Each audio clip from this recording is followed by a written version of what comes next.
Hey, what's happening, people? What is happening? What is happening?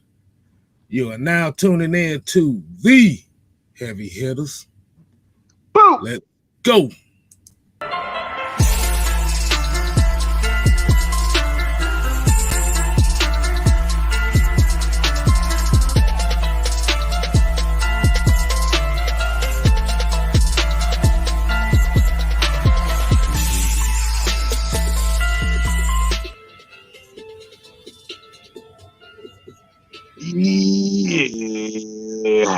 Yeah. Well. Wait a minute. I think DJ want to play something right quick. I know this guy. I know this mother plucker is lying. I'm so sorry. Oh Lord. What? What?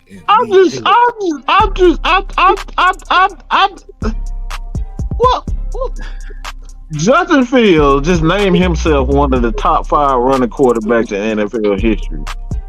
Bro, I'm done with this. These young, oh my God. And that, my friends, was the first outburst of the show. I'm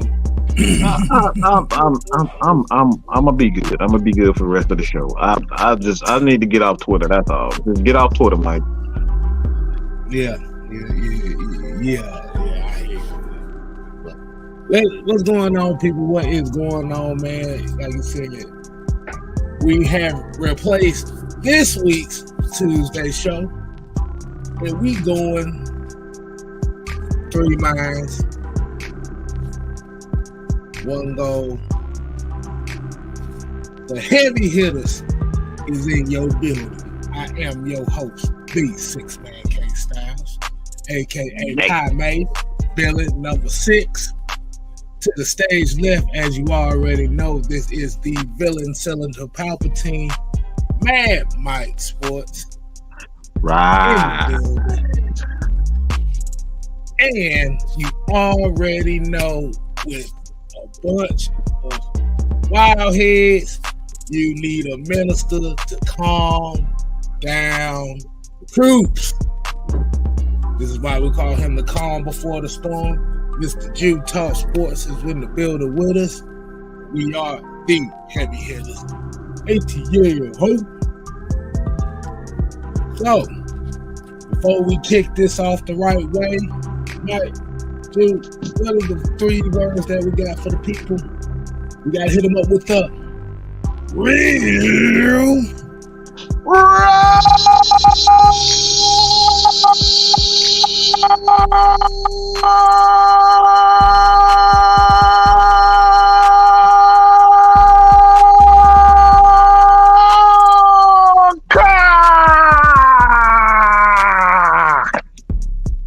I ain't did that in a long time.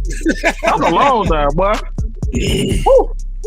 I didn't think I had them lungs on me. God dang, Mike, you did pretty good with that one.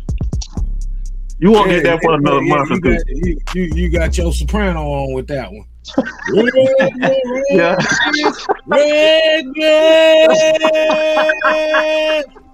Well, the Braves don't see this. They're going to call your ass. Well, that'll be a whole nother month. Yeah, you won't get that for another month. I ain't got that. Hey, boy, get up there. Hey, man, shout out to him, boy, because God, boy, hell no, I can't do that. And y'all already know the roll call. We kick off the roll call. Just start off with the members. Definitely showing appreciation for the members, as well as everybody else that tunes in on the show on a weekly basis.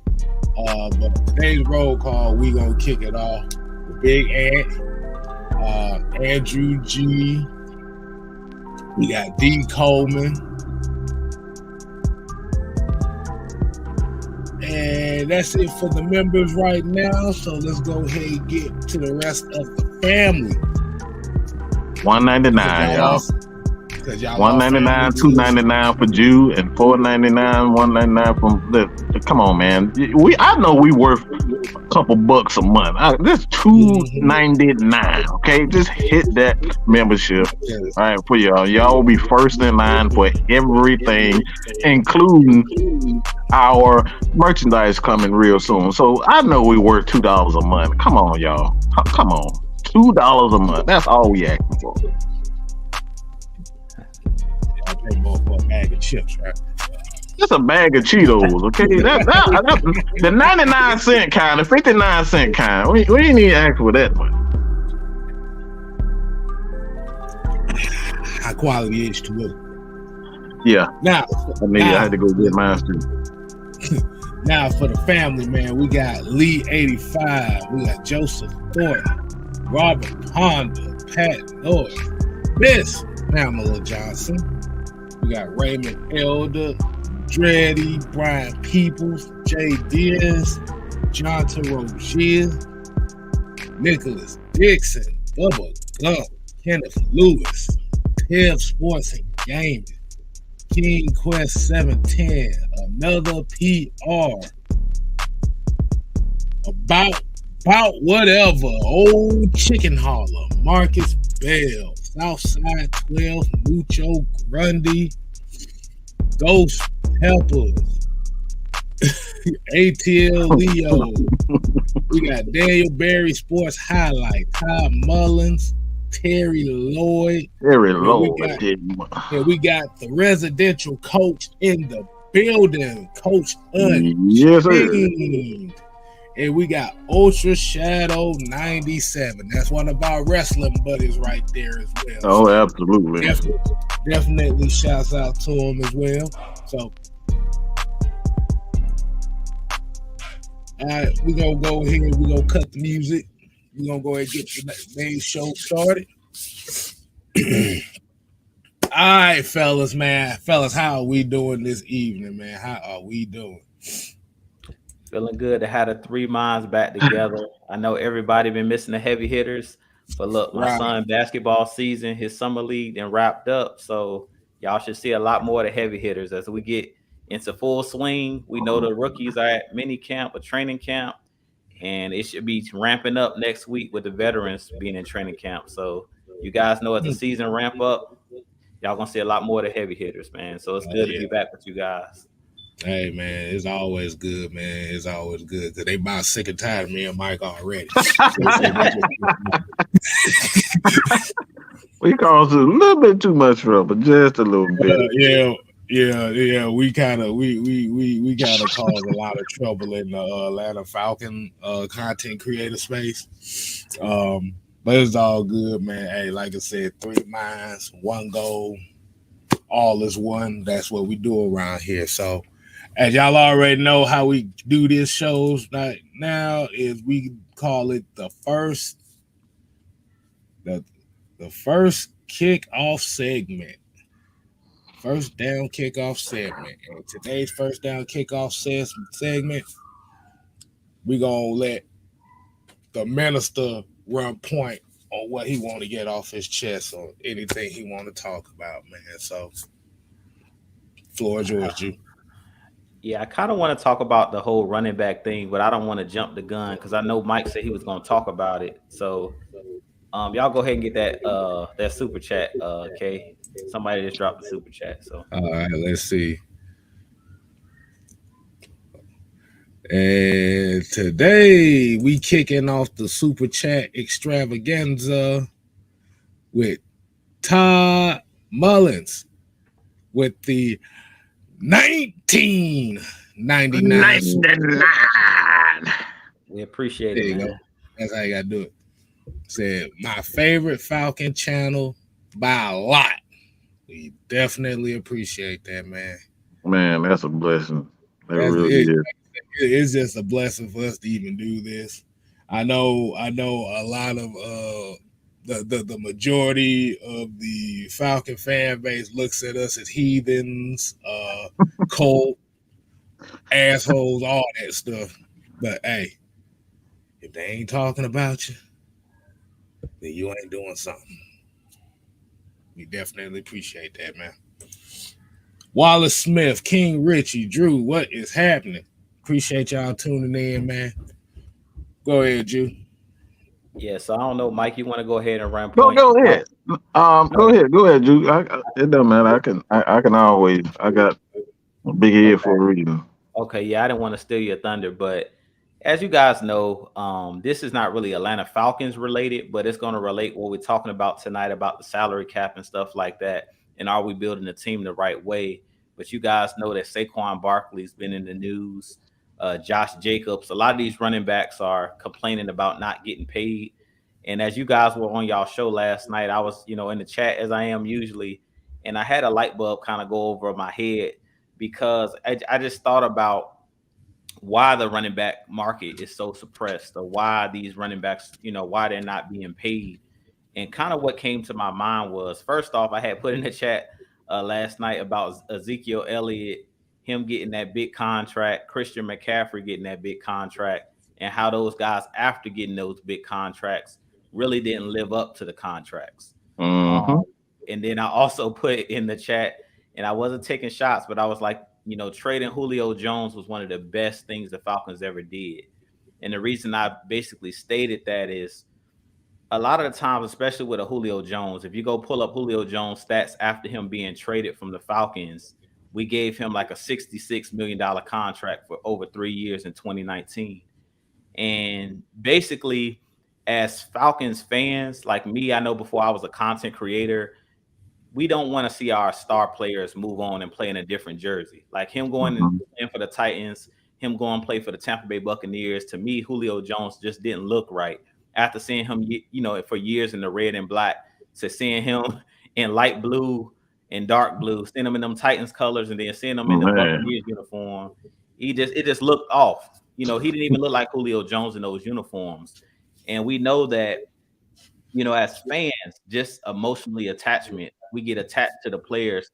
And if you guys remember a couple years ago, and I don't want to go too much in depth, but a couple years ago, you remember when Arthur Blank was saying like, this player's gonna be a Falcon for life. Matt Ryan, Julio Jones, a Falcon for life. And we had, Thomas Dimitroff giving out those big contracts. Well, you have to be really, really careful when you're paying a player for what they've already done for your organization and not looking into the future. When you pay a player, you're paying him for what he's going to do moving forward as an investment. And I feel like that's kind of where the Falcons got in trouble is, we were saying we want all these players to finish their career and be Falcons for lives, for the rest of their career. But when we gave Julio Jones that $66 million contract, he didn't live up to it. He wasn't that player anymore that was going to be able to garner that $22 million cap hit a year where he was making $22 million, per season. If you go look at his last season in Atlanta, and then if you look at the season we traded him when he was in Tennessee, and then you look at his stats last year with the Buccaneers, like he just fell off a cliff. He wasn't producing at that high level. And as players, we got to be really, really, as fans, we have to be careful. And these teams as organizations have to be careful about divvying out that money. And I really think that that's kind of the reason we're seeing the dip as far as, running backs. Teams are scared to pay these running backs because let's be real. A lot of the times when you have a team and you have a pie, this salary cap, you can't pay everybody. And that's where Thomas Dimitroff kind of got himself in trouble is we paid Devontae Freeman. You paid Julio. You paid Matt Ryan, where our team got kind of imbalanced. We had so much money being dealt out to the offense. And some of the players that we paid, Devontae Freeman being another one, those guys didn't live up to those contracts after we paid them. They balled out prior to getting the contracts. But like I said, it's not about what you've done in the past. It's about what you're going to do after you get that money. And I really feel like that's what a lot of these teams are afraid of. We know Saquon has had injuries. Like, if we give you this big contract, is he still playing at that high, that high level where we give you this big contract, are you going to be able to ball out? And that's why you're seeing a lot of these teams like, we're going to do the franchise tag, even though it's going to take up our salary because it's going to be basically a guaranteed contract, on that for that 1 year. They kind of wanted these guys to be on that like prove it deal, like we've seen with our Falcons when we didn't have money. So I really feel like the first domino that fell here in Atlanta was Julio Jones being traded, because that kind of started the youth movement that we saw here in Atlanta. And that's kind of when we start, let's kind of purge and hit the reset button, because it was Julio, then the second domino was Matt Ryan, and then we kind of, now it's almost like filing bankruptcy, like balancing the checkbook, we basically hit the reset button. Like, we got to bankrupt this thing and we got to hit the reset button. So I'll leave it at there, because we got a lot to talk about tonight. But that's kind of what I just a little bit of what I, the light that went off over my head last night when you guys were talking. It's like, I know we love our players. I know we want, players to get paid, but at what cost? We got to remember, it's a business. We're fans. These are owners. They got to balance that checkbook. And you try to pay everybody because of you love them and what they've done. This is not a lifetime achievement or award. When you give these contracts out, it's not about what you've done over your career with the team. It's about what you're going to do moving forward. Hey man, yeah, make sure y'all put some fire in the chat. Man, this man literally just threw bankruptcy into this conversation. Bro. This is a life lesson for y'all. See, look, as Zion Williams said about his situation, he done paid that girl. Right. Oh boy. I'm gonna shut up on that. I'm gonna shut up on that. It's too early. Hey, man, but hold on, let me get out the way. I want to give a shout out to D. Coleman for the $5 sticker. I'm gonna get some of these chats, some of these right quick. Like Drew said, NFL the business, can't get attached to anybody. Ultra Shadow 97 here said Falcon for life is a damn lie. Yeah. And like you said, when you got a guy like Arthur Blank who hears this and knows, okay, my mindset is I want to keep him here. Yeah, we have to think about with the Julio Jones thing. That dude didn't even play under that extension. That's the funny part about it. Yeah. He played not one game under that extension. That's a major problem. Go ahead, Gab. Go ahead. Nah, you go ahead, man. You go ahead. I'm sitting there just scrolling through comments now. Well, for me, man, I think it comes down to like one thing. Like, I'm a man of faith, and the thing that I like the core the core values for myself is always two things: humility and giving. Let me say that again: humility, be humble, and always be giving. I think players of today are just so, and like, they're self-absorbed.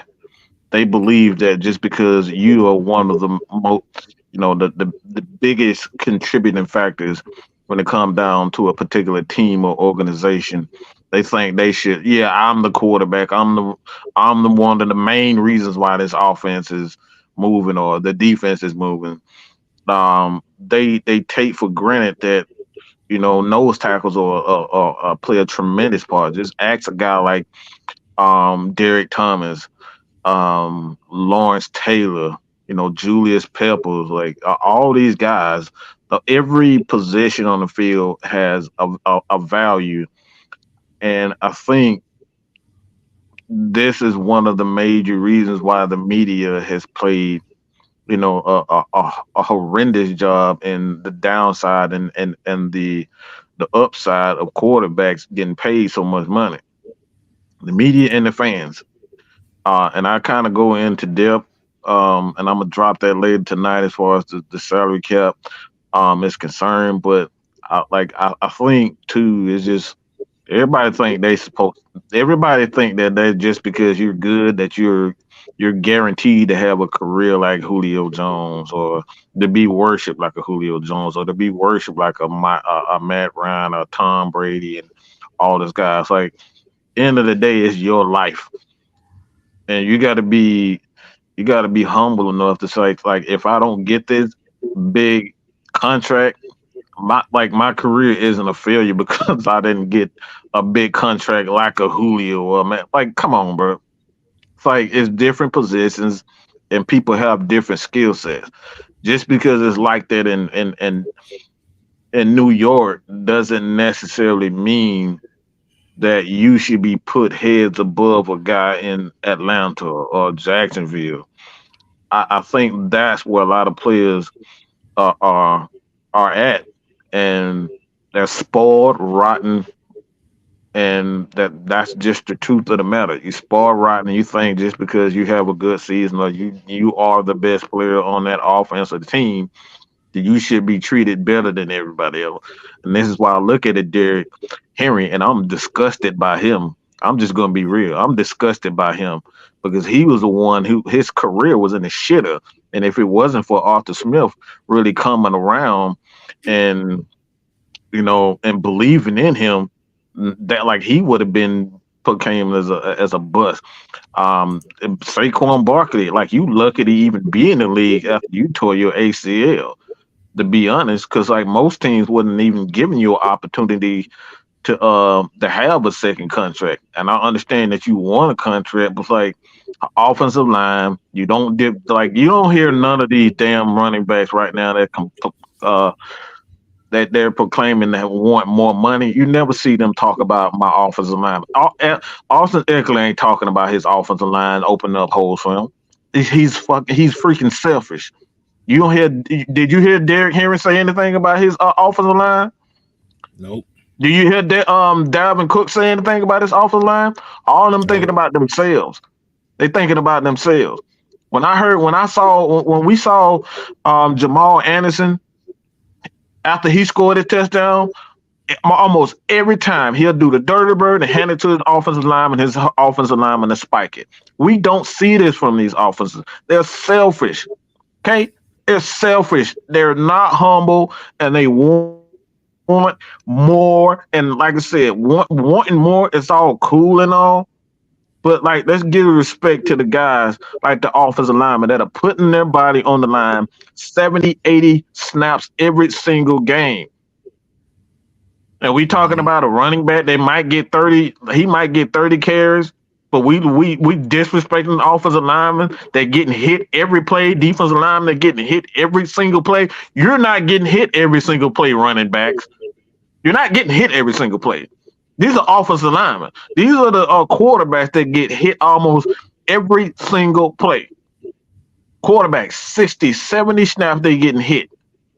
They getting guys 300 pounds going after them. It's like we up here, like y'all want to. These running backs want to have like they want to have like they want to meet with the owners. We don't see the kickers complaining because the kickers can like. What? Let's be real. If the kicker said, "Look, let's be real." If the kickers came out and said, "I think we are one of the most important aspects of who would disagree with that? Let's be real. We've lost. We've seen so many games being lost by field goals, missed punts. Like we've seen games, and if the punters came out and said, "Look, I think we are," I understand that people want their money, and I never want people to think that's like, all right, don't go get your money. But at the same time, we got to show respect to our teammates. And I think these running backs have been incredibly selfish because they looking at everybody else and seeing what everybody else got, and they want a piece too. I think that's just a bad precedent in the state.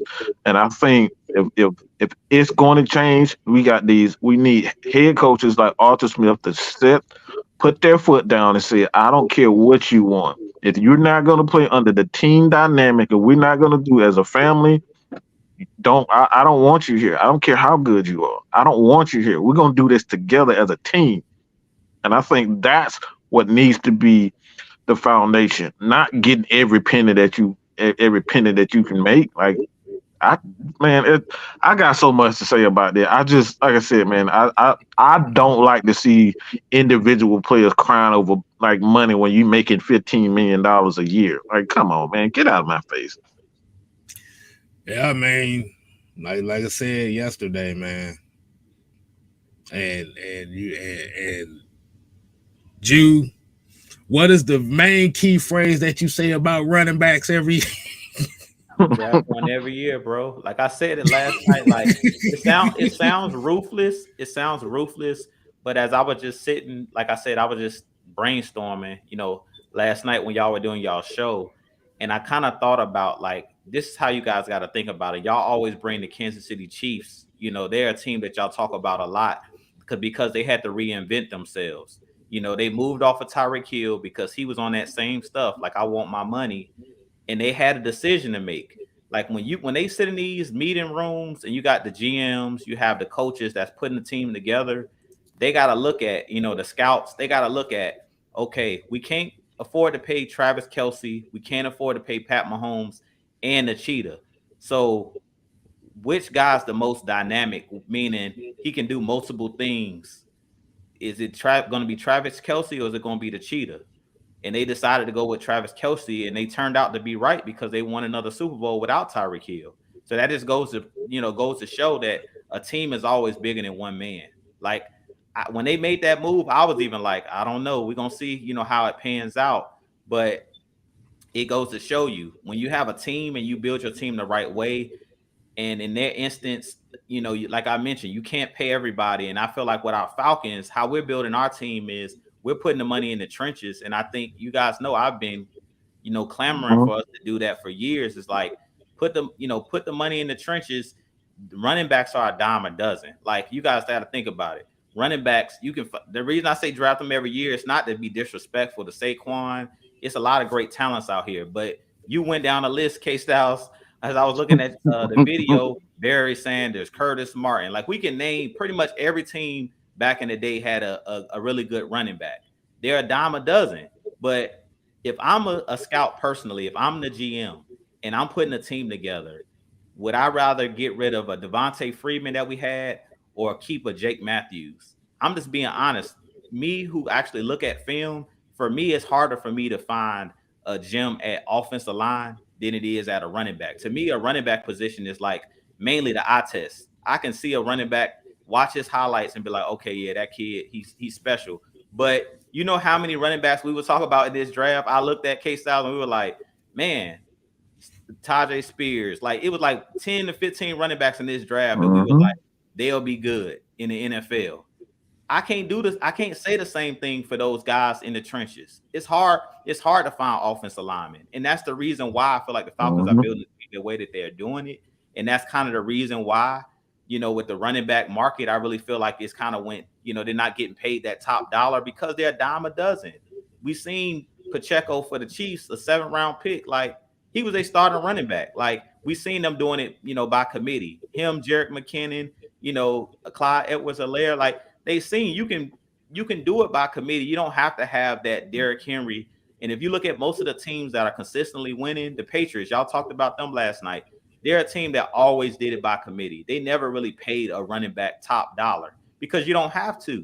You really don't have to. They put their money in the trenches. They always, if you look at those Patriots teams, Richard Seymour, Rodney Harrison, like the guys, they always put the money into their defense and in the trenches all the time. Vince Wilfork, they always have those guys in the trenches. The running back, sometimes you can't even remember them because they had so many guys that they used by committee and they won all of those Super Bowls. But you see teams that are just clamoring for just that one, as we talk about that one superstar running back. And I really feel like the best way to build a team is like we're saying is running back by committee because they're a dime a dozen. Wide receivers are a dime a dozen. Those offensive linemen are hard to find. Those guys in the trenches, those defensive tackles, and those premier pass rushers, they're hard to find. You can maybe name 10 guys that consistently in the league. Probably can't even name 10 that consistently get 10 sacks a season. Right. Name numerous guys that get 1,000 yards rushing. Yeah, man. Got home team in the building. Right, period. Let's see. About whatever he said. That's why we should have took Sewell over Pitts and that left tackle out of Georgia over Robinson. Nah, I don't know about all that. Nah, like Why is everybody like the man got hurt? Okay, y'all act like he just did not play well. He got hurt. It's like, good God, just because he's not there don't mean he just stopped learning how to play. Like, what? Be patient. This is exactly what we talking about with the running back and the players.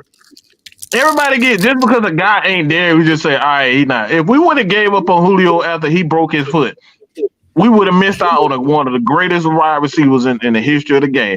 If we would just say, all right, you know, let's just say Jake Matthews or something like that.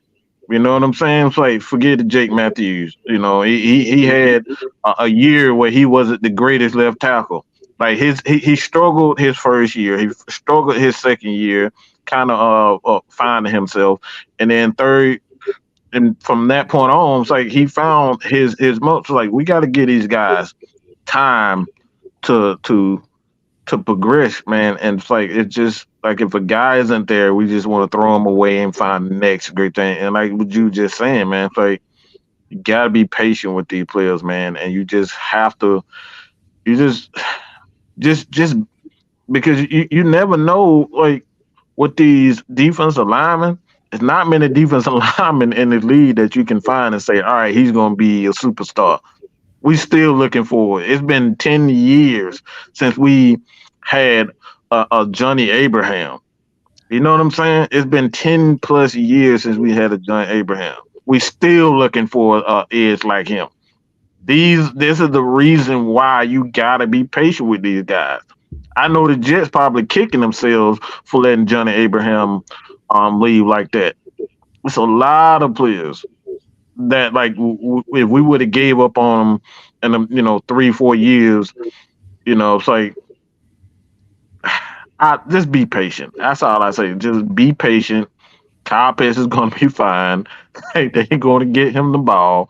He Marcus Mariota he's just not. He wasn't a good quarterback, and it's fine. He's a good guy to manage the game and get you to a certain point. But when it comes down to actually being a quarterback, it's only so many guys, a handful of guys that can actually, pass the ball consistently like that. And we've been spoiled when it comes down to the quarterback position. This has been the greatest era of football when it comes down to quarterbacks. And I think people just think it's way too easy to just, develop a quarterback and him being good. Just be patient, man. We're never going to see another era of football with this many good quarterbacks that we just went through. That's a last of a dying breed. And like I said, it's not even a guarantee that Penny Sewell would have been worked here neither. Mm-hmm. Not guaranteed. Like I said, ain't none of this stuff guaranteed. This is why development is important. Like you said, a guy like Penny Sewell, like you said, could work. Like you said, he's the bigger name. But think about it like this. It took one offensive philosophy change to make Caleb McGarry, who was the butt of everybody's jokes down here in Atlanta, all of a sudden now everybody's on his dick. It took one offensive philosophy change. They went from passing the ball 60% of the time to running the ball 54% of the time.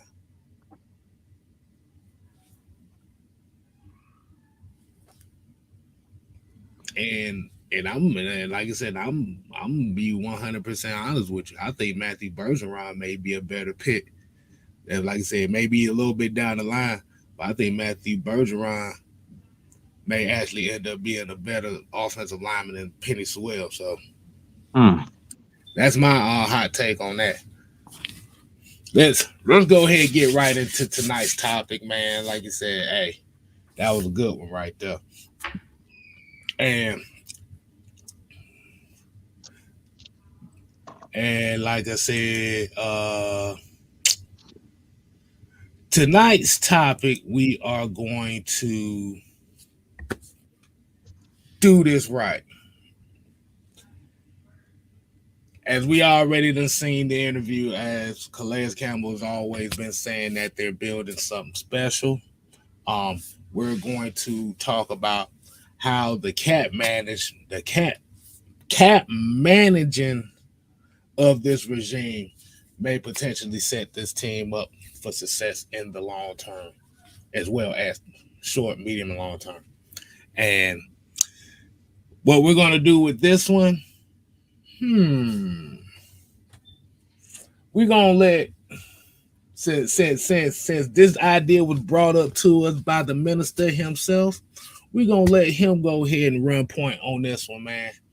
Damn. How do you feel about how Terry is going about things? I mean, I definitely love what Terry Fontenot was doing with the team, but it kind of goes back to where I initially, like I said, I kind of jumped the gun and talked a little bit about it in the first segment. It's like the Julio Jones and Matt Ryan was the first domino, and it was kind of like not having money was a blessing in disguise because it gave us the blueprint to how you should move when you have money. You know what I'm saying? And that's why I said this is almost like a life lesson. Like people that don't have money, like in regular terms, it's your regular finances. People that don't have money, you're used to struggling, you're used to getting it out the mud, and then once you finally get money, you know how to manage it because you're used to not having a lot of money. And I kind of feel like that's kind of what has happened with our Falcons. It's like we didn't have much money, so we put players on 1-year deals like the Cordell Pattersons. We made guys prove it. So now when we got money, if you guys notice, like Calais Campbell, I think he's on like a 1-year deal. If I'm not mistaken, 1 or 2-year deal. I think a 1 year, 1 year deal. Yeah. 1-year deal. Like he's a big name. You would think they would have gave him like a 2 or 3-year deal, but they gave him a 1-year deal. And I kind of like I said, the whole situation. At first, it seemed like, oh man, we don't have any money. This is a bad thing. But they kind of flipped it on his head, where all of the stuff that seemed like it was bad for the Falcons and bad for our organization end up turning out to work for our good. And I kind of feel like this is going to be the blueprint moving forward. And I believe it was Mike said this on one of the shows that you guys did when you guys went live, where he's like, teams are not trying to give out those 5-year contracts anymore, those 4-year contracts, because they're not trying to be trapped. Like they're trying to give these, if they give any like big money out, they're trying to be 3 years or less. They're not trying to pay, give out these 4 or 5-year deals because they know the injuries are inevitable. Like you're going to get injured playing professional football. So I really feel like us not having money really like slayed the blueprint for them bringing in the type of players that they wanted. And that was something that Johnny Abraham was talking about, when they were in the shop, where he was basically talking about from the head up that it sounds like everybody is kind of like a blue collar type player on this team, that everybody sounds like Arthur Smith. And I really feel like it started from us not having money. So they had to literally bring in players that really wanted to play. It wasn't about the money because we didn't have any money to give nobody. Like the guys that came to Atlanta, Cordell Pattersons, the guys that are the identity of this team were like, bruh, we brought these guys in on 1 and 2-year deals. We didn't really have any money, but those were the backbones of this team. And I really feel like that kind of laid the blueprint for now that we have money, they're spending it in the right way. Like we could have easily took that money and went out and got a Lamar Jackson, but they're like, we just did that. We're not going to do insanity. We just had, Matt Ryan. We just had Julio Jones, these guys on big contracts. And we had the bankrupt. I was just talking about, we had to hit the reset button because those players that we had were not producing on that level anymore. And we was paying them crazy, like against the cap. We know we was the highest, that we know that type of cap hit we took when we, got rid of those guys. So I really like that this regime is kind of like going a totally different direction than our last regime. But I think that they're doing it the right way. Like they're spending money, but they're spending the money in the right places and they're doing it the right way. Like if the Chris Lindstroms, the guys that played on those 1-year deals or was still on those rookie contracts that balled out, they kept their word. The Lorenzo Carters, the guys that came in, the CPs, those guys got new contracts. They got rewarded for coming in and, playing hard and being kind of like setting the foundation. And then they went and added, the Jesse Bates. They went and added the Onyemadas. They went and added the Calais Campbells, but they spent the money, as I talked about, in the trenches, and then they developed the guys that we have, the Desmond Ritters. We brought in the Drake Londons, we brought in the Kyle Pitts, which really, if you think about it, like the Bijan Robinson that we brought in, a lot of people are not thinking about it, but with him being a first round pick, what does that mean with Bijan Robinson down the road? He's going to be a guy that can be franchise tagged. So don't be surprised if he's a guy to get franchise tagged in the future. I wouldn't be surprised if either he's franchise tagged, or he's going to have to play on a lesser contract. But that's one of the reasons I think that they went with a Bijan in the first round, just for the mere fact, and the Drake Londons and the Kyle Pitts, because it gives them time to space out and they have flexibility in the cap. And that's what I was talking about with the Chiefs a little bit earlier, is the Chiefs have done an excellent job with Pat Mahomes. They stretched that contract all the way out, where basically they playing with money. That's how they were able to get a Kadarius Toney. That's how they were able to, get rid of the big contract with the Cheetah and then pay Travis Kelce, and each year give these guys bonuses. You heard Mike talk about it. I think he talked about it in his rant, where Mahomes, we look at that big contract, but really it's like a 2-year or 1-year deal. Every year he going back to the table, basically. So with that being said, I'm gonna let you guys take it, because this is like a big topic where you can go a lot of different directions. But I just like what we're doing, because like I said, they took the situation that we were in and it kind of gave us the blueprint of, we not finna get nobody the bag. The people that's gonna get the bag are the players that really earned it. Like Chris Lindstrom is the only guy that I could really say got the bag. Other than that, we really didn't give out no huge contracts. Other than Jesse Bates and Chris Lindstrom, everybody else was on a reasonable contract. Even the Caleb McGarry, his contract, if you look at it, is very flexible and it's really reasonable. Meaning, if he don't ball out, like for some reason he dipped, like when we had Ryan Schrader, where all of a sudden he got paid and he just, like, for whatever reason, we'll be able to move off some of them contracts. So I think they did a good job of putting that language in the contract where it's like, you mess up, it's just like that. That's your ass, Mr. Postman.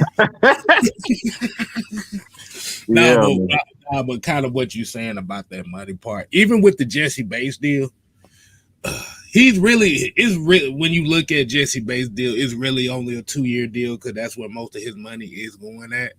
So, like you said, you made a good point, Ju, when you talking about having that flexibility to, and then, like you said, when you think about the kind of guys that they drafted, and you think about the way that this offense is built, like you said, it's effectively whoever the hell is open offense. That's what they're trying. That's what they're building. And the reason why we're saying that too is because if everybody has an opportunity to get the football, instead of relying on one person here,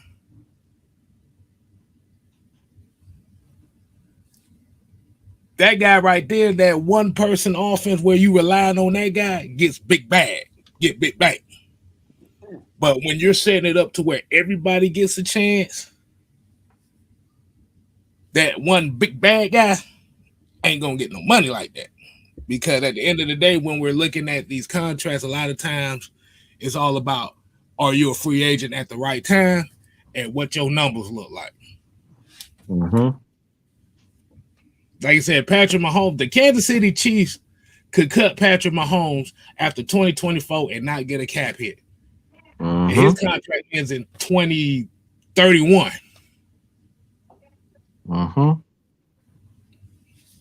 That's it. Decide not to negotiate. It's about, again, it's about trust. It's like I said, it's the mafia mentality, man. It's like, it's if you're not in on what we're doing, it's like you're not part of the family. You got to be able to trust you that you're not going to take, the route that most players, especially of today, just say, all right, it's all about me. Like, one thing I like about the 90s and the early 2000s, it was about, and about the game. A guy like Randy Moss is a perfect example. It's like you had a modern day approach as far as an athlete, and he could have easily got a big head when it came down to money. You know what I'm saying? He was one of the most dynamic wide receivers to ever play the game, and he kind of, I want to say changed the game, but his style of play was like he was just ahead of his time. I think he was ahead of his time, and he could have easily said, "I'm Randy Moss. I want my $100 million." You know what I'm saying? Easily, like easily said that. A guy like Barry Sanders could have easily said, "All right, I'm Barry Sanders. I'm not gonna work hard. Like, I'm just a dynamic player." AP, same type of player. These guys are ahead of their time, and they had every opportunity to say me first, but they was like, "Look, we're gonna play under a team game," and I think that's the thing that owners want, and you got to understand this is a team game. Even in tennis, it's about a team. You got to be able to trust your coach. You got to be able to trust your coaches to be able to help you see things that you don't see. The offensive lineman, the coach, even the third string quarterbacks to be able to help, the quarterback see things that he doesn't see on the those one of the aspects, of having a Matt Schaub on the bench behind Matt Ryan, because he can help Matt Ryan see some things. The offensive lineman who's sitting on the bench, hey man, you're not looking toward the left, Chris.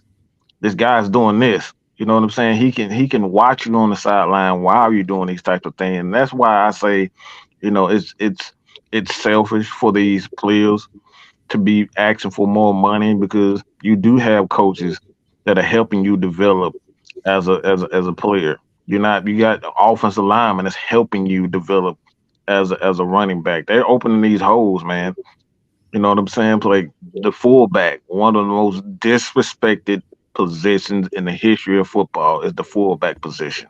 Nobody cares. Like these guys are the eye. Like, these guys are not only the eyes for the running back, but they see things before it happens. So the running back, all he has to do is just focus on running. All he has to do is focus on running. But everybody always disrespect, and that position is starting to make a comeback. So I think it's so much more to the game than just money, and I think the end result and so much money being made. I think if it kind of puts players in a position where they need. I think a lot of players. I'm gonna just be real, man. These players just need to be humble. I'm gonna keep it real. They need to be humble. We need these owners to stand up, and I know I'm gonna get some heat for this, but I don't care. We need these owners to step up and say, all right, we want y'all gonna work for this. You're gonna work for these. If I'm gonna give you $100 million, you're gonna work. You're gonna show me that because we don't need another Julio situation where he didn't even play under the contract. These players are smart what they doing. They not fools. They trying to get the contract, the guaranteed money, so they can end up saying, all right, I want out. I want trade. I'm not gonna pay. We seen Julio do this. We seen what D Hop did. D Hop just did it. He just did the same thing. He could have went to a champion and then what? He didn't even go. Look, let's just keep it real. These guys don't know who the heck their quarterback is gonna be, but this man up and get $30 million for two years. They don't even know who their quarterback is in Tennessee. But you gonna get this man $30-something million. Come on, man. It's like these players are not fooling anybody. We literally heard Saquon Barkley say out of his own mouth, I don't plan on playing past 8 years in the league. And you expect these guys to give you money? Why would I give you money if you up here already telling me what you planning on doing? Why would I do that? Why would I give that when you already think about retirement? You're a freaking idiot. If you think I'm gonna give you $50 million, $60 million guaranteed, and you already think about retirement, man, please. We can go on and on and on about this. But at the end of the day, the game of football is a team game. I love it when guys like CP has played his role. He know the type of player he is. We see fullback, we see offensive linemen. And I always say this, man, and I'm gonna end with this case style, but like I always say this about offensive linemen. They are the most disrespected players on the field. They get hit. Defensive linemen, offensive linemen are the most disrespected people on the field. We got all these skill positions, running backs, wide receivers. Look, they the only one complaining. You don't see DBs complaining. You don't see the defensive backs complaining. You don't see the safeties complaining. It's the wide receiver and these damn running backs. They crying and holding out. When the last time we seen a defensive back crying and talking about I'm holding out, I want my money? You don't see it. It's the running backs and the wide receiver that's crying. And we wondering why you got guys like Arthur Smith that said there's not going to be one player that's going to make a difference on the team. This is going to be a team effort. They're showing you why these coaches don't trust them. They're showing you. We've seen it time and time. This man was playing with Kyler Murray, and you going to leave Kyler Murray, and I'm not the biggest Kyler Murray fan, but you going to leave Kyler Murray to go play with some freaking Ryan Tannehill, or you on crack? You going to leave Kyler Murray to go play with Ryan Tannehill, and who the other quarterback? I forget his name that quick. We get you talking about mayonnaise in the coffee, man? Yes. What are we doing? You talking about you want to win and you gonna play with Ryan Tannehill? Man, get out of my face, man. Get out of here, bro.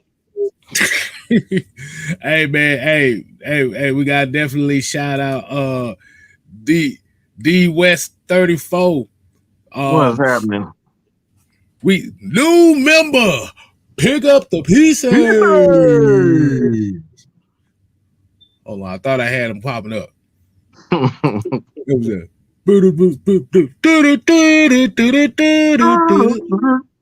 Pick up the pieces. Definitely shout out to him. Hey, and definitely make sure that if you haven't purchased your tickets for the Black and Red event for this weekend, letting you know the weekend is going down. Like you said, just make sure y'all hit that link at Eventbrite. It's on the screen. In your chats on your phone, whatever you looking at, get y'all the details. We about to have some fun. So y'all definitely make sure y'all go ahead and get them tickets, man. Them tickets going to a good cause. School supplies for the kids. That's what we doing, man. And like I said, y'all, and we're just gonna be chilling with y'all. We got, like I said, it's gonna be drinks, it's gonna be food, shit talking. Sound like a barbecue in an event place for me. Hey, I like that. Oh hell. Jamal Anderson just posted, I am thrilled and excited to announce, well, I can't actually announce it yet, but 30 birds, whatever that means. Oh Lord. There he go. there he go. With the suspense. Mm-hmm. And then you also have to kind of look at where the Falcons have been throughout these times. And I remember Arthur Blank said something this offseason that made me really think. He said this was the first time in a long time that he's seen this organization have money going to free agency. Boatloads of money. Because you have to remember,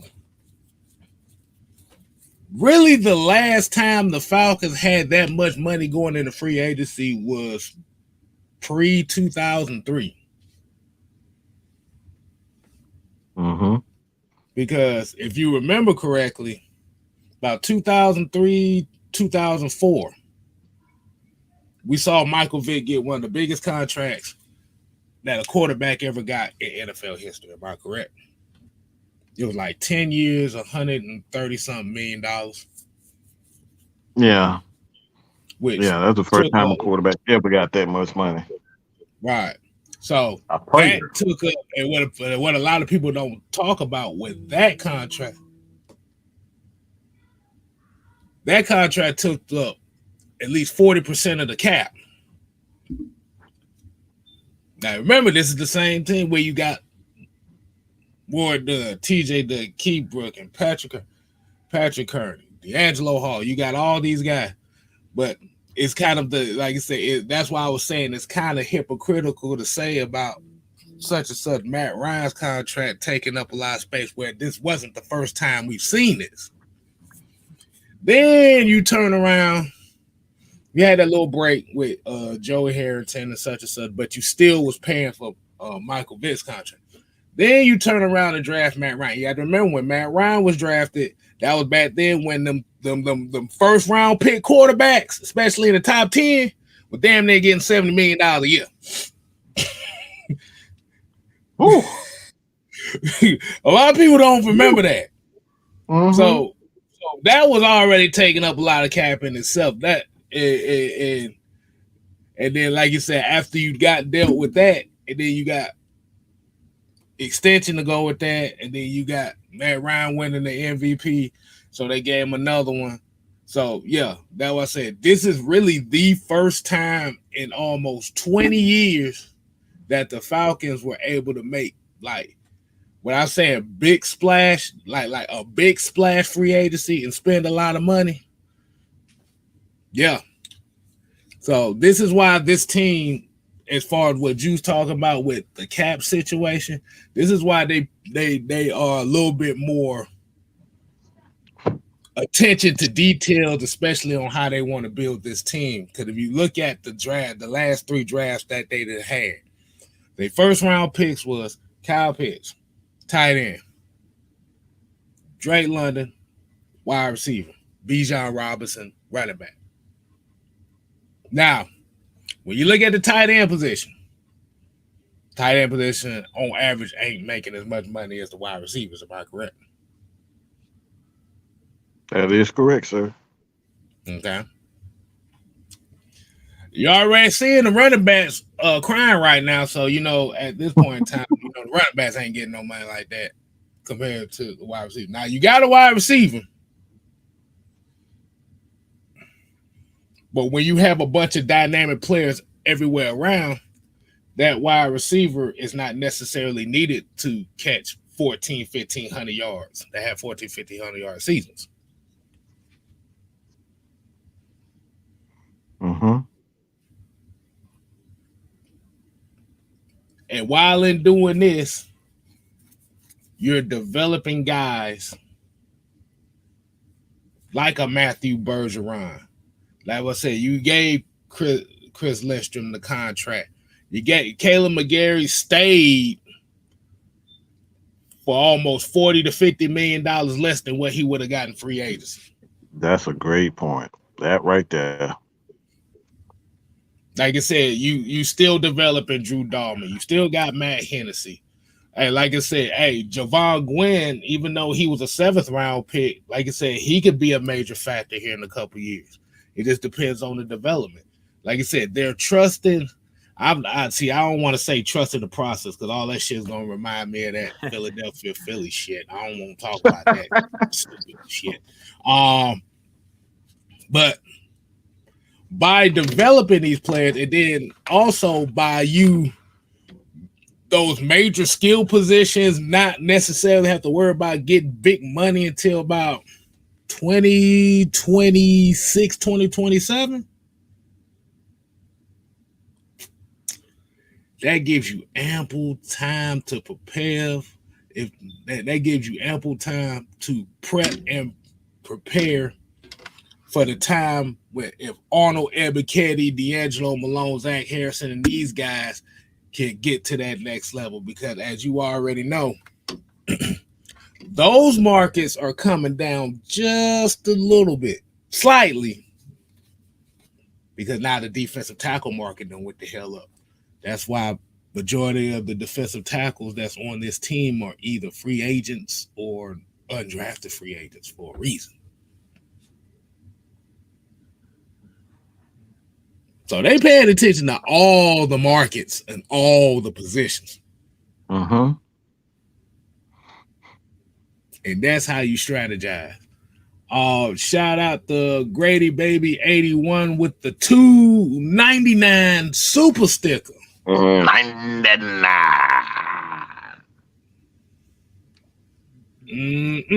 Yeah, Caleb McGarry is a country boy. He wants to fish, hunt, and all that stuff. That motherfucker look like a yodeling yaksman. I know that for a fact. Man, that was so messed up. Man. but like you said, by him staying, it's showing his belief in what these guys are trying to build. They're trying to build that chemistry the right way, and I love every minute of it.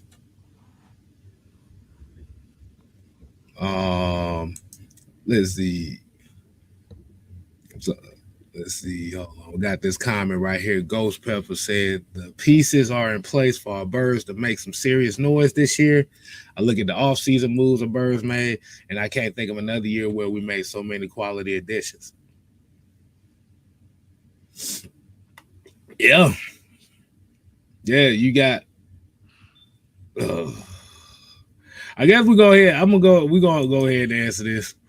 So what okay, so shout out to I ain't answering it. I'm not answering this bullshit. I'm gotta tag and ask Mike just a little bit with this. I'm not answering. I'm not doing it. I'll answer for you. What do you think about the Trey Lance to Atlanta rumors? Once again, I'm gonna just say it like this. Is everybody hoping on a dream of thinking that only first round quarterbacks matter and everybody else ain't worth a damn? Like you said, the problem is when you think about it, San Francisco literally traded their first round picks for the the following couple years and traded up to get him, thinking that there was a game plan in place, and he's been hurt since. Yeah, like I said, he had the big out of that whole quarterback class. This is why I don't like when folks like Todd McShay and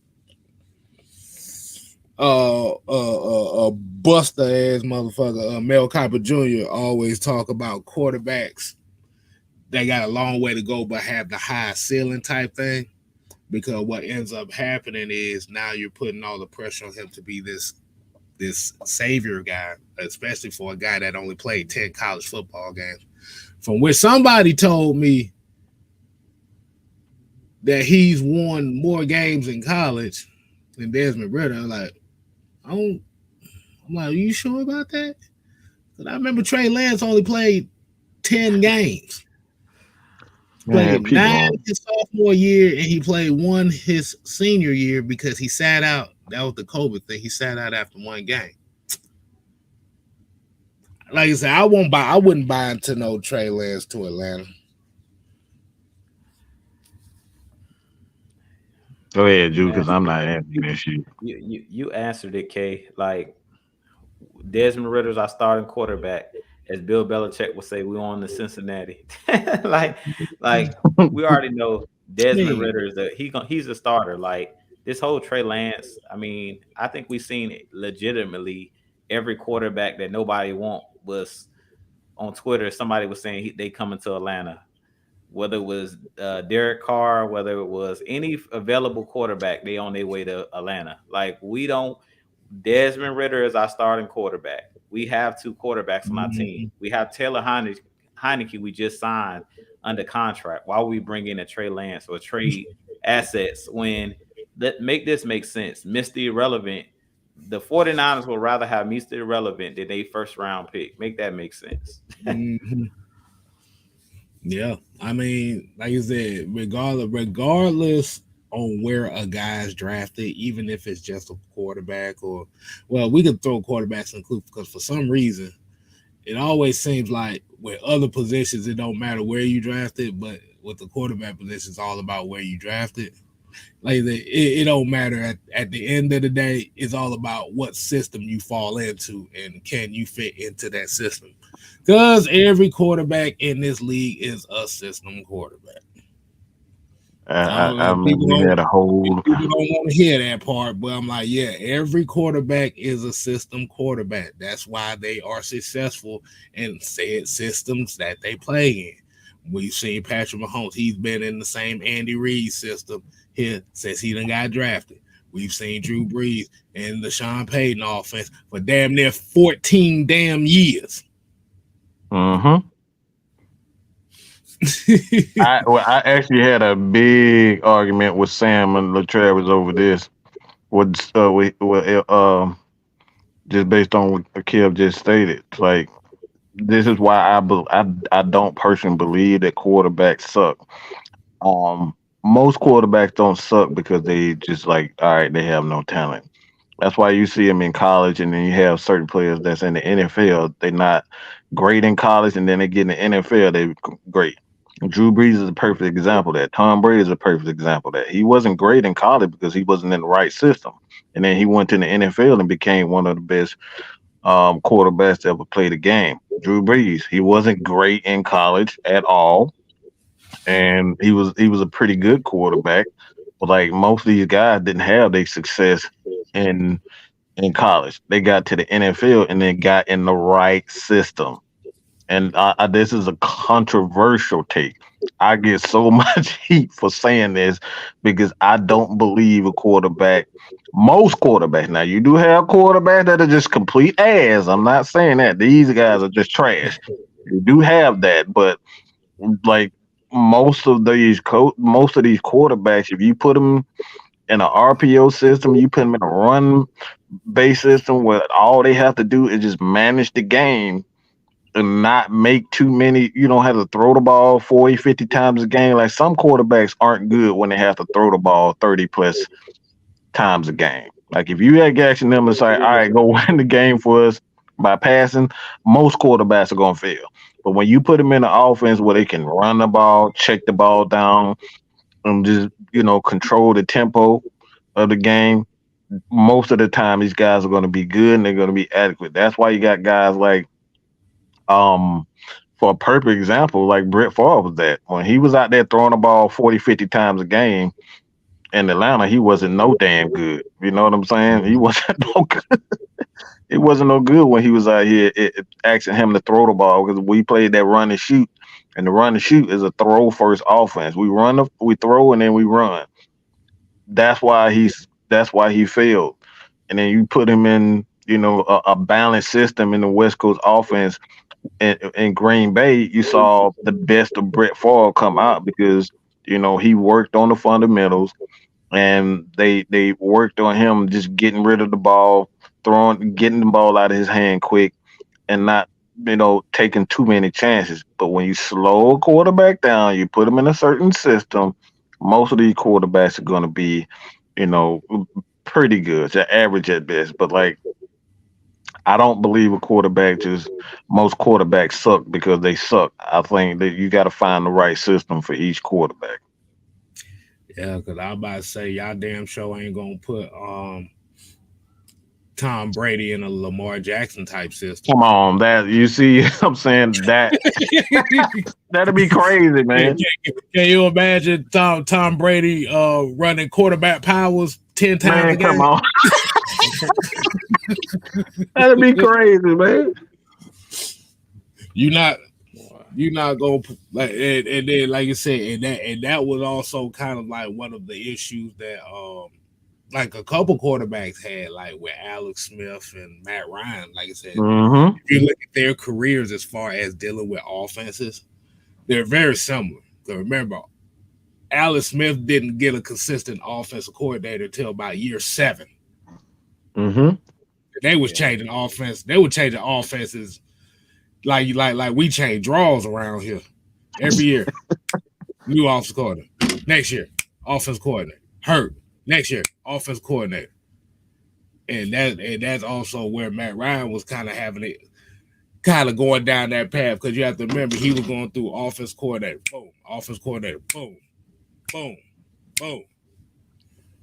And the dude literally had, if you look between 2015 to 2022, you've essentially had to deal with 5 different play callers and 5 different cadences. Mm-hmm. We ain't talking about 5 guys that were all brought up under the same coaching staff. You're talking about guys that were plugged in from other damn situations.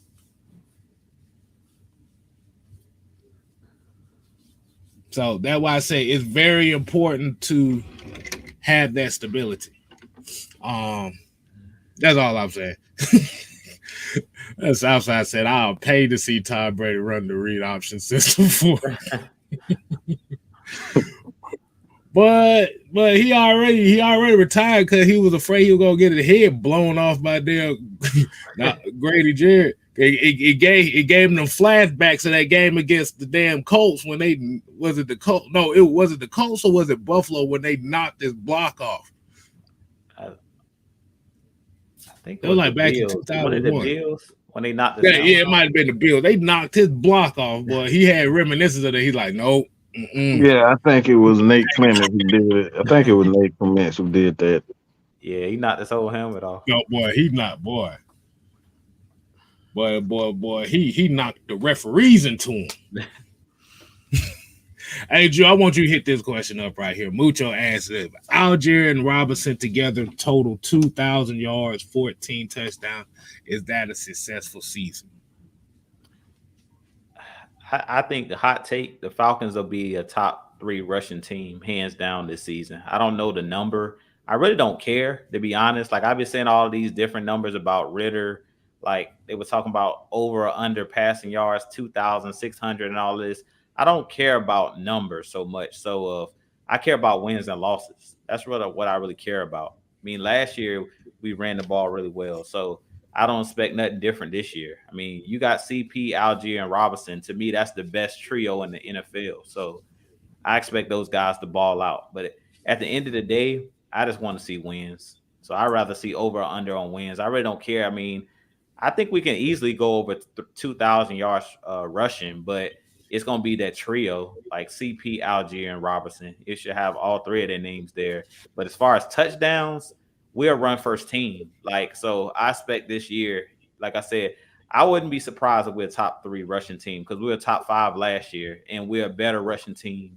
We'll be a better rushing team this year because it's one more year in that system, and then you added a dynamic runner with Robinson, who's a guy who can take, get the ball anywhere on the field, and he has that breakaway speed. So with him, with those 3 guys, all three of those guys are really dynamic runners. So I definitely think that we'll be over 2,000, but I really don't care so much about the numbers. As long as we got the wins to back it up, and as long as we make the playoffs and win our division, that's really what I'm focused on.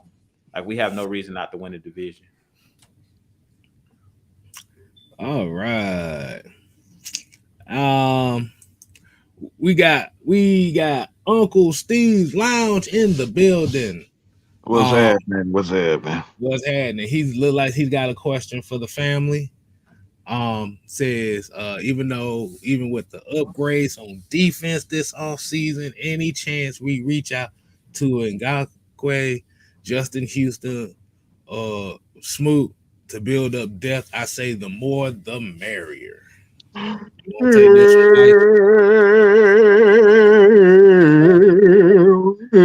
no. To the no, to the no, no, no. Hell to the no, hell to the no, to the no, no, no. Hell to the no, hell to the no, to the no, no, no. Hell to the no, hell to the no, no, no. Hey, hell no. Why? I'm about to say, boy, it sound like chitlins and collard greens in the background. That's what. Hey, I took it to the church, bro. Hey, that's that church clap, y'all. Hey, man, look, y'all know how it is when the church, when they get the Holy Ghost, boy, they start clapping. Nah, absolutely not. Look, the Falcons have. For one, we have a young kid and D'Angelo Malone that nobody's paying attention. He needs time. We need Ebiketie. He needs time. We need Ogundeji. He needs time. We got Lorenzo Carter. That's 4 guys right off the top when we talk about their edge. It's not a lot of. I mean, we have two other guys that's in the middle of the defense. These guys can play inside and outside, and Caden Ellis and Troy Anderson. That's about 5 to 7 edge guys right now. We know Troy Anderson has the ability to get after the quarterback because we saw against Tampa Bay in the last few games of the season. The dude was absolutely putting heat on the quarterback. So when it comes down to it, what the Falcons need more of, if anything, they need more. And this is going to be a controversy, but they need more one ticks. They need at least one more one tick outside of uh Ominyata and Eddie Goldman. Eddie Goldman. Those guys. We need one more guy to step up. So that's what we need, because if one injury happened to those guys, we obviously gonna need somebody to kind of step in. You don't never want to have one run stuff in there. So what we need is a run stuff. We don't need more pass rush. I know people are always talking about pass rush, but we can generate pass rush. We've seen that with Kansas City. These guys don't have, they don't have a lot of edge guys that's, they're putting up 10 sacks. These guys do a great job of stopping the run, and then have an offense. This is the thing. We have an offense that protects the defense. Let me say this again. They have an offense that protects the defense by time of possession. Time of possession is our best friend. If we can stay out of third and longs, we won't have to worry about signing the Ngakoue. We won't have to worry about signing these guys. Why? Because we'll be eating up the clock, and the pass rushers, the guys that we have on there, have more opportunities to get out to the quarterback. You want Grady Jarrett to have more opportunities. Why? Because he's one of the quickest, best defensive linemen. And so if we just do our job on the offensive side of the ball, we won't have to worry about signing these Ngakoues to $7 million to come in here and do with them. I'm sorry, you, but come in here and do with Dante Fowler. We paying him, $13 million to come in here and get 5 sacks. We don't need that. So just do our job offensively and control the clock. Stay out of third and long. We won't have to worry about that because we have well-rested defensive linemen. And you have well-rested defensive linemen in the fourth quarter and in the playoffs, we have done our job. So pick up the pieces, Ju. All right. Let's see. Yeah. Hey, I think there could be a chance that we bring in one of those guys, but it's only if the guys that we have, either injury takes place or those guys are not getting the job done. But I don't think that it'll be early on. Like, it'll have to be like towards the middle of the season. Like, if those guys are not performing or if those guys get hurt. But you guys, correct me if I'm wrong, is Timmy Horn still on our team? He is indeed.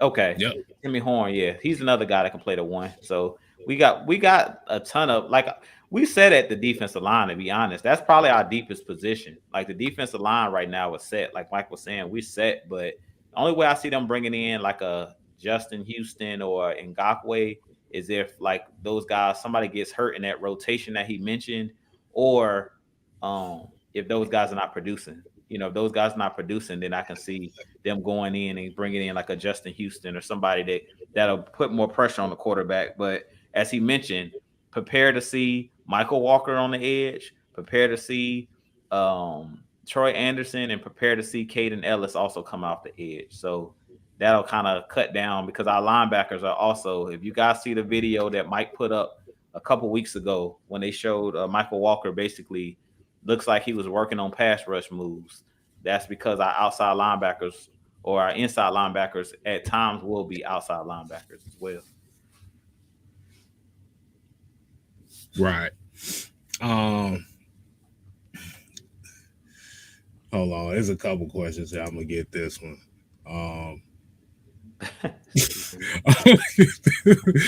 Is Stephen B still available out there? We could bring him in for, but that's not really a question, but he just said so.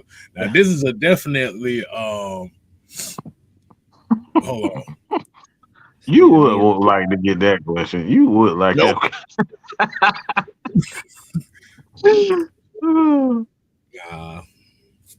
Nah, cause Ogun Daisy does the same thing Means does. Ogun Daisy literally does the same thing. So no, we good on Stephen Means. If I want a residential cheerleader, we get one of them cheerleaders out there to put some pads on. But man, nah, we good on that. But let's see. But I get this one right here. Chase 1054 here says, who do y'all think is on the chopping block? Oh, that's the worst part about it, man. Like you said, if you think about how this team and how they've been attacking this offseason. Well, I'll tell you one thing. We know Felipe Franks is one of those guys on the chopping block right now. Like you said, since the NFL got that rule now to where your third string quarterback doesn't officially take up a roster spot, and you got a lot of these tight ends, like I said, I think he's the major one who's on the chopping block right now. Let me see. And I'm trying to put one more into perspective. I give you 1K. Frank Darby. He's on the chopping block. Frank Darby's on the chopping block, dog. Frank Darby, dog. He's on the chopping block because of the guys they brought in. They brought in Ardega Whiteside, and they brought in a lot of people are not paying attention to Mac Hollins. He's a really good special teamer. So what was keeping Frank Darby on this team the last couple of years was his ability to play special teams. But again, as we've been talking about, if you got multiple guys and you only can dress so many on Sunday, if Ardega Whiteside makes this team, if we know Mac Hollins is going to make this team. Like if those guys that we brought in, those other wide receivers make the team, because we got Scotty Miller, he's going to make the team. I really feel like the only way Frank Darby makes this team is if he plays well in the preseason. And I'm not just talking about him playing well on special teams. He's going to have to prove that he can do something as a wide receiver. If he just still this special teams ace, he's going to get cut, because to me, he's not even better than Cordell Hodge, who they brought back, who also plays special teams. So, and he proved to be a better wide receiver last year. So Frank Darby, the only way I see him making this roster is if he has he proves that he actually can play the wide receiver position at a pretty decent level, like be the third or fourth or fifth wide receiver. If he can't prove that in preseason, then he's not going to make the team just based off of special teams. At best, he'll be on the practice squad. So that's one I can tell you off top. He's not going to, I don't see him making the roster. Like right now, if I were to just put it in pencil, I don't see Frank Darby making the team. Yeah, because you said the key word too is that Arcega Whiteside, like you said, and Mac Hollins, special teams. And Cordell Hodge. Those three guys right there that, because we know Scotty Miller, he's not really a special team. Like he can return punts, but he's not going to run down like as a gunner. But Mac Hollins will. Cordell Hodge did it last year, and all of those guys are better wide receivers. So again, as I mentioned, if you're not versatile, if you can't do multiple things, you're not going to just be on this team to play special teams. Like that's not going to happen. You're not going to be able to dress on Sunday just based off of that. Look, Frank Darby does one good thing. Well, he makes us laugh. Yeah, man. I don't see it. It's tough. It's gonna be tough to make this roster, man. I say it's practice squad at best. Unless he has refined his wide receiving skills and like he goes out there and balls during the preseason. I'm not saying he's gonna get cut, but he's gonna have to ball out like as a wide receiver in preseason. Man, he need a prayer from Jesus Christ himself to make this damn team. I'm just gonna say it. He need a prayer, bro. He need a prayer. I don't think he has the necessary skills. Unless he's prove to the coaching staff that he's a dynamic special teams guy, he's pretty much out of here. Because I think Drake and Holland's going to be pretty good. That's going to be a pretty good duo. I don't think a lot of people like expecting Hollins to do much, but like he's a solid wide receiver. He's a veteran. He knows the small intricate details of football, and so does Scotty Miller. And Scotty is a burner. You always need a burner, so I don't expect Scotty to go anywhere. So he's gonna need a prayer, man. Yeah, he is. But But like I say, we might as well go ahead and wind the show down, fellas. Right around that 9:30 mark. Yow. Yeah. Man. But like I said, we definitely appreciate everybody tuning in. Like you said, if you haven't subscribed either to Mad Mike Sports, Utah Sports, or 6-Man K Styles, definitely do that. Mike is almost hitting 9K, y'all. Mm-hmm. Go ahead, just spread the word, man. That's the next goal for Mad Mike Sports is 9K. We got Jew right now. He's over the 2K mark, but we trying to get him to 3K. Yes, sir. And I'm over here. I'm trying to get to the 2K side of the game too. Mm-hmm. So like I said, we definitely appreciate the weekly support. Well, I ain't even gonna say weekly. We say the daily support. Daily support, man. Yeah. Like I said, rather it be something that makes you happy or something that pisses you off. If it pisses you off, it makes it even greater for us because that's what our goal is on. That's a good question. That's a good question about Caleb Huntley. I haven't heard anything about him, but be on the lookout for that during the week. We'll definitely talk about that a little bit more. And like I said, Red and Black event. We're gonna be at Fairburn on Saturday, 8 p.m. Yes, sir. So you hit up Miss Maggie T, you hit up Mad Mike Sports for more of the details if you haven't already. So until next time, people, we ain't here to play. Oh no. We here to stay. Oh yeah, dig it. You ain't gotta go home, but you got to get the hell out of here. Oh yeah. Man, I've been getting a whole bunch of them goddamn wrestling clips, man. That's some bullshit.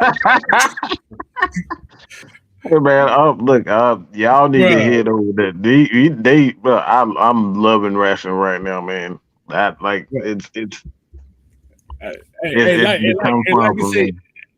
like I said, we got the daily reaction shorts. I'm doing daily reaction shorts. So y'all make sure y'all tune into those because I'm just running into some goofy shit, and I need y'all to hit them comment sections and let me know what y'all think on those but these will make for interesting conversations. I'm telling you right now. Yeah. So we appreciate everybody tuning in, man. Like I said, we're gonna get you a nice back. Deuces. Peace.